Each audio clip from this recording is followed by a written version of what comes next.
सच्चिदानंद रूपाय विश्व उत्पत्ति आदि हेतवे तापत्रय विनाशाय श्री कृष्णाय वयं नमः। ओम नमो भगवते वासुदेवाय। नमो नारायण पुराण पुरुषोत्तमाय नमो नमः। श्री गोपी गीत श्लोक संख्या 9।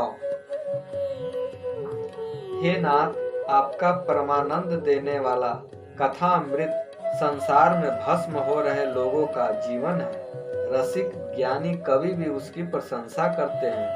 सुन लेने मात्र से ही कथामृत आनंद देता है, कल्याण करता है। जिसकी श्री लक्ष्मी जी भी अपेक्षा रखती है, श्रोता और वक्ता दोनों को श्री लक्ष्मी जी की अलौकिक सिद्धि होती है।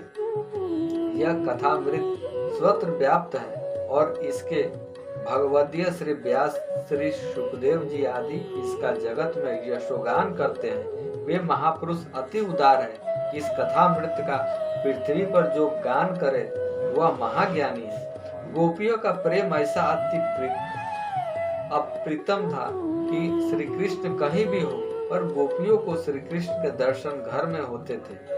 कई लोगों को कथा में बैठे बैठे अपनी पत्नी के तिजोरी के दर्शन होते हैं। मानव का तिजोरी में जितना अनुसंधान है उतना परमात्मा में हो तो परमात्मा के दर्शन भी सरल है। वृंदावन की हिरनिया श्री कृष्ण की बांसुरी से मुग्ध बन गई। यह देखकर गोपियां हिरनियों को धन मानती है। भगवान कृष्ण की बांसुरी सुनकर गो पागल बनकर दौड़ती है तो गोपियां सोचती हैं कि ये गाय कितनी धन है। हम स्त्रियां होते हुए भी इनके पीछे पागल बनकर नहीं दौड़ पाती। गोपियां स्त्री भाव, पत्नी भाव नहीं भूली। जब जीव मैं स्त्री हूँ या पुरुष हूँ ऐसा अनुभव करता है तब उसका और प्रभु का मिलन नहीं होता। गोपियों को कभी अभिमान नहीं था, पर जीवों को बोध देने के लिए यह सारी लीला है। गोपियां तो निर्विकार निर्वासना है, इसलिए गोपी को मृत्यु का भय नहीं है। परंतु जिसके मन में विकार वासना है वह मृत्यु से डरता है। जिसका हृदय श्री कृष्ण प्रेम में भाव विभोर होता है उसे मृत्यु का जरा भी भय नहीं रहता।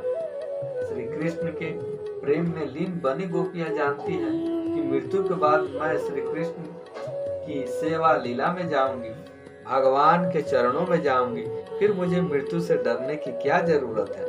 मौत कल आने वाली हो, उसके बदले आज आ जाए तो सप्रेम उसे स्वीकार करूंगी, क्योंकि प्रभु की नित्य सेवा का लाभ मिलने से उनके रस से भरपूर अमृत वाणी मुझे नित्य सुनने को मिलेगी। ऐसा गोपियों का शुद्ध एवं श्रेष्ठ भाव था।